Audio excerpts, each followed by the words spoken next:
foreign minister of Oman, who was the intermediary, hey, look, we'll give you inspection. We'll promise not to develop nuclear weapons, which they've always promised, by the way, whether you believe them or not. And we're going to set this up so that you can have American oil companies come into our country to develop our oil resources. That gives you a better deal than Barack Obama got. And you can walk out and say, look, I'm a better negotiator than Barack Obama. And less than 24 hours later, we bomb them. So from their perspective, why should they think anything except the Trump people, at least, if not Americans overall, are completely untrustworthy, and they are savages. They have no sense of civilization and responsibility. I don't want to, and I don't think any of us want to live in the 9th century version of Islam that the Ayatollahs are seeking and trying to impose. 9th century is very important in the development of Islam. But on the other hand, they are sophisticated people. They are educated people. And they're dealing with a man who is just a complete fraud. He doesn't know anything. He doesn't know what to do. And, we know that his presidential daily brief is basically a cartoon video of bombs blowing things up, interspersed with pictures of him, because he's a malignant narcissist. Sticking with that religious theme, you mentioned 9th century Islam there. Have you been following the conversations around some of the MAGA fringes of Christian nationalism who sort of see this as a holy war? Because I just want to read you, I'm sure you've already seen this, I just want to read you a quote from Pete Hegseth. He was delivering his prayer service at the Pentagon. He's been kind of organizing these Christian worships at the Department of Defense since last year. And he said to a crowd of people, I've seen the video, let every round find its mark against the enemies of righteousness and our great nation. Give them wisdom in every decision, endurance for the trial ahead, unbreakable unity, and overwhelming violence of action against those who deserve no mercy. I'm from the UK. It's a different country, but reading that, I found it was kind of extraordinary. Well, you can have an official religion, as the British do, and it doesn't necessarily produce bad results, at least in the current era that we're in. But the United States was founded explicitly on the idea that we are not religious. The U.S. Constitution has a provision in the main Constitution, not in the amendments, that no religious test shall ever be applied. Pete Hegseth, who was a low-level officer in the military, has no understanding of this. He is a believer in this idea that God appointed Donald Trump. And America is full of imagery. I've collected maybe 100 different versions of God anointing Donald Trump. You can see these videos of pastors laying hands on him. He's the most irreligious man you can possibly imagine. And some of these pastors will tell you, well, yes, but, it was God who put Hitler in power and Pol Pot and Stalin because we don't know God's plan. And if you buy that, I can sell you anything. I'll sell you the Brooklyn Bridge for everything you've got. And Pete Hegseth here is trying to make America into a sectarian country with his brand of Christianity. That's what a lot of the MAGA want. The evangelicals in America who call themselves Christians but spout deeply anti-Christian statements. They want revenge, which the New Testament explicitly, totally rejects. And this is a real problem, but it will not sit with most Americans. No, well, that's what most people, I think, would say and accept, that this idea of Christian nationalism and this as being a holy war is something confined to the fringes. Right. It is widespread. I've jousted with high school classmates of mine, and I graduated from high school in 1967, who, say, no, this is a Christian nation and all the Jews should be expelled from the country and black people should be sent back to Africa. And hold views that are completely out of line with the law, the Constitution, tradition. But, we have in the White House a man whose presidency is about only one thing.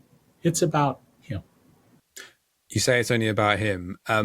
How much power and influence does Hegseth have on this whole kind of operation?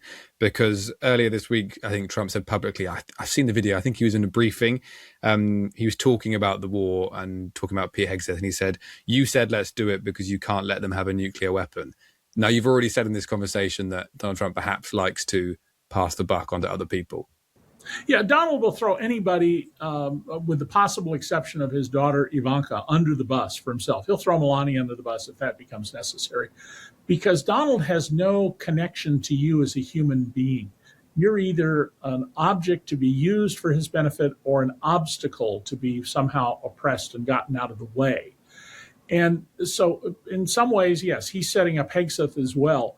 But Donald is always influenced by the last person to speak to him. I mean, I've had a number of occasions where I was seeing Donald, and the next thing that comes out about Donald later in the day comes right out of our conversation.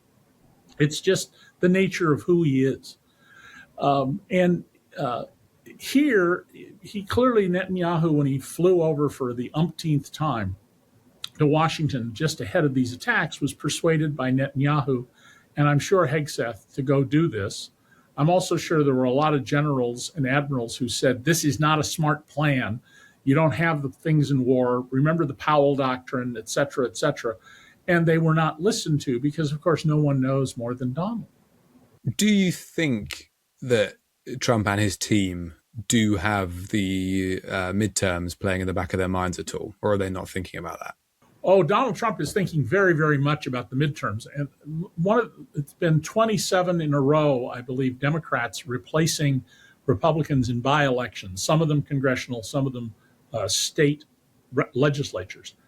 The state legislative district that includes Mar-a-Lago in Florida, which Donald won by about 12 points in the fall of 24, just elected a Democrat by a margin of 2.2 percentage points. That screams that Donald's own neighbors, the super wealthy who live in the island that Mar-a-Lago is on in Palm Beach, have turned against him in large numbers. And the mood of the country is very clear. And if Trump loses either chamber, he's almost certain to lose the House. It will unleash investigations, subpoenas, all sorts of efforts. There are documents in the Epstein files which weigh very heavily on Trump that don't have to be obtained from the Justice Department. There are other places that have some of these. And that's the biggest fear Donald has. If, in fact, Donald Trump is guilty of what he's accused of, he says it's a hoax, I did nothing wrong. The question to ask is, if you did nothing wrong and you're afraid of absolutely nothing, why are you fighting so hard to keep millions of pages of documents? It turns out that we thought there were 6 million pages. There's a lot more than that. But why are you fighting so hard to keep these secret if they exonerate you? And of course, his argument, we have already been exonerated. Well, no, you haven't been exonerated.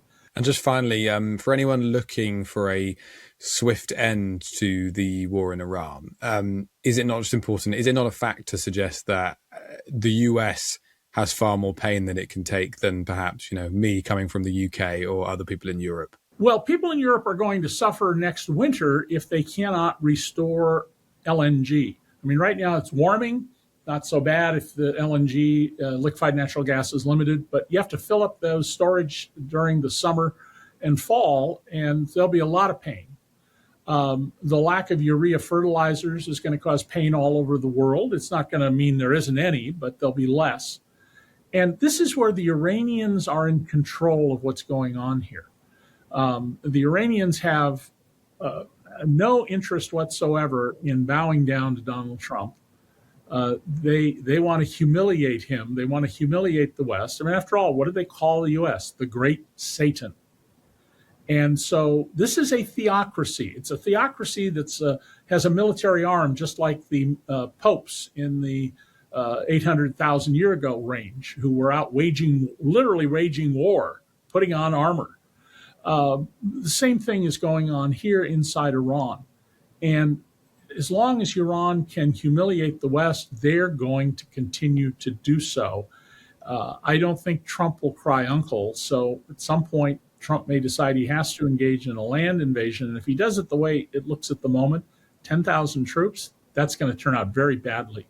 Iran, remember, fought an 8-year war with the Iraqis. 8 years. And they have 1 million trained soldiers, not all on active duty, but 1 million trained soldiers. So a land invasion, very, very problematic, especially without allies.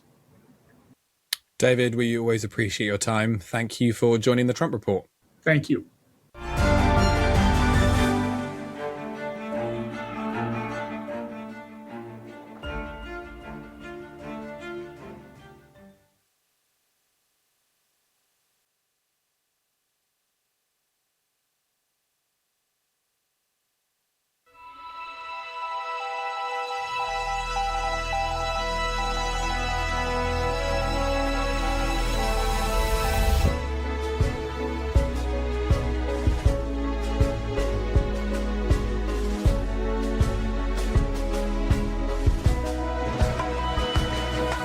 Sunday, May 25, 2025. I'm Anthony Davis. Welcome to the Weekend Show, our opportunity to dive deeper into subjects of U.S. I actually have graphics and talks that I give, and I'm happy to share them with you afterwards. But maybe you can find some. Are they online at all, or they're in some of the talks I have given online. Okay. Yes. So let me try to start this way. If you walk into a high school chemistry class, and you look on the wall, you're likely to see a chart. Mm-hmm. In one corner, it has the letter H, mm-hmm. and at the other side, it has the letters HE. It's the table of elements. Right. This is something almost universally known. Now, that table of elements was created by a Russian scientist named Mendeleev. And when Mendeleev first had the idea of creating the table of elements, he didn't know all the elements we know. And so therefore, if you look at his old chart, which you can, like I said, I have copies of it that I talk to people about. So when you look at his old chart, it actually has holes in it. And he used the presence of those holes to predict elements that no one had ever seen yet. And not only did we eventually as a species find all those, we found a lot more. Mm-hmm. So the modern table of elements has gone through an evolution. Now, let's talk about what we know about the universe right now. We know about electrons, and in fact, electrons are a member of a family of things that are called leptons. So there's a whole family of things that are kind of like electrons, but they're slightly different. Inside of protons and neutrons, there are these particles called quarks, and they also come in families. So if you ask me or any scientist, what is the best observational data we have about the smallest things in the universe, we're going to tell you about those objects. And like I said, I have a chart that I'm happy to share with you. Mm-hmm. However, you're not just a bunch of particles floating around. You're an organized structure. Right. And that means that these particles have to have things that link them together. And these links are the four fundamental forces, because nature actually has four. There's electromagnetism, for example, light charges repel. That's a simple. Yep. There is the strong nuclear force. The strong nuclear force is the form of nuclear energy that powers the sun. Strong nuclear force. Then there's a separate nuclear force called the weak nuclear force. And the simplest way I can give you access to that is to tell you that if you look at old science fiction movies from the 1950s, radioactive things always glowed. That glow is due to the weak nuclear force. Oh, so it's a real thing. It's not Hollywood just out there selling a story. So our universe looks like it's made of two things: the things that get hooked together and the things that are doing the hooking. Yeah.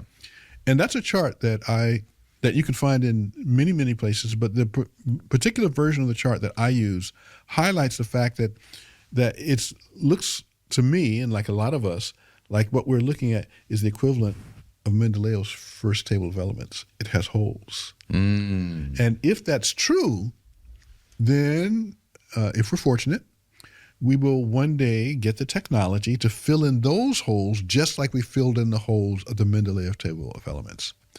This turns out to be part of superstring theory, by the way. So I say it's the math that sits under all this stuff. So over here, we can see a demonstration of the table of elements as Mendeleev saw them.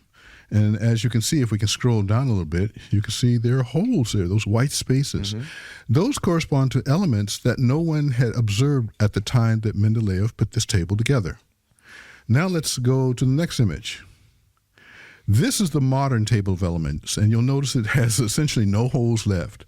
And there are lots more boxes here. Mm. That's because we have discovered, since Mendeleev, many, many more elements.